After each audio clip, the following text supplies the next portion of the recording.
There's something quietly remarkable about people who grew up during the 1970s, and psychology offers a solid explanation. If that was your childhood era, your brain developed in an unusually rare window, a blend of broad freedom and real accountability. And here's the key detail. Many people from that generation observe today's world and smile, not mockingly, but knowingly. They experienced something that simply can't be recreated. It was a time so open, so loosely structured, that decades later people still say things like, "I'd go back in a heartbeat," or "we didn't realize how good it was." Some sum it up bluntly. We drank from garden hoses, we roamed free, and it was incredible. So what made the 70s so different? And what did that environment actually do to your brain that still shows today? The first defining trait is what psychologists refer to as self-guided problem solving. It often started with a sentence every 70s kid remembers: "Go find something to do." You understood the unspoken threat. Saying you were bored meant chores, immediately. So you adapted. You learned to figure things out on your own.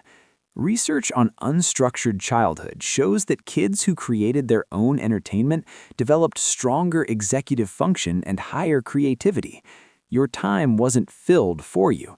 You weren't constantly managed. You had to invent meaning from empty hours. That's why you burned through books, vanished on your bike for entire afternoons, or spent days in the woods building forts. You didn't think of it as special. You just weren't bored.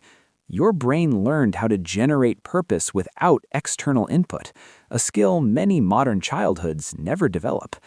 That explains creativity. It doesn't explain your calm under pressure. That comes from the next trait, adaptive risk calibration. You climbed trees that were clearly too tall. You rode bikes without helmets. You played rough, got hurt, lit fireworks, and tested limits. That was your version of learning. Every scraped knee and close call trained your nervous system. Developmental research shows that children exposed to real physical risk develop better threat assessment and lower baseline anxiety as adults. They learn the difference between danger and manageable risk by experiencing it. You broke bones, you collected scars, and those scars came with stories. That's why when chaos hits, you don't freeze, you move. Then there's the trait few younger generations truly understand, a strong capacity for comfortable solitude. You spent hours alone listening to music. You lay in the grass talking with friends. You wandered by yourself, not because you were lonely, but because nothing was competing for your attention every few seconds.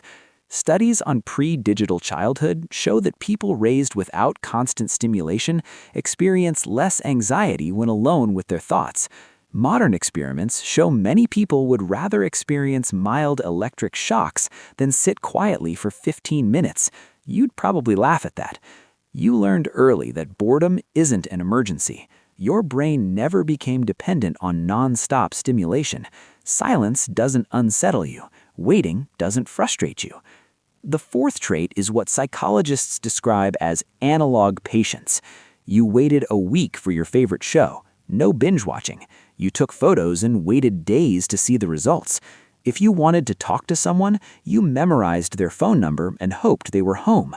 Research on delayed gratification links this upbringing to stronger impulse control, better relationships, and long-term success. Your childhood trained patience in a way modern life actively undermines. And finally, the trait that ties it all together, unsupervised autonomy. By 8 years old, you left the house in the morning with one rule: be back before the streetlights came on. No tracking, no constant check-ins. You rode miles from home, explored creeks and woods, crossed neighborhoods freely. A stranger offering lemonade wasn't suspicious, it was normal. Today, it would cause panic. Research shows that children given real freedom of movement develop stronger internal motivation and decision-making skills. You learned to judge situations, make calls, and handle consequences. Your parents weren't your friends. They were authority figures who trusted you to be capable. That's why you can plan, adapt, and think independently. So when you feel out of place in today's world, remember this: you're not outdated. You carry abilities that are becoming rare. What looks like emotional distance is competence. What looks like comfort with silence is depth. What looks like indifference is discipline. You survived a childhood that would alarm modern parents, and it didn't harm you. It strengthened you. For a brief moment in history, childhood was both free and formative. Kids were civilized and feral at the same time, and that world is gone.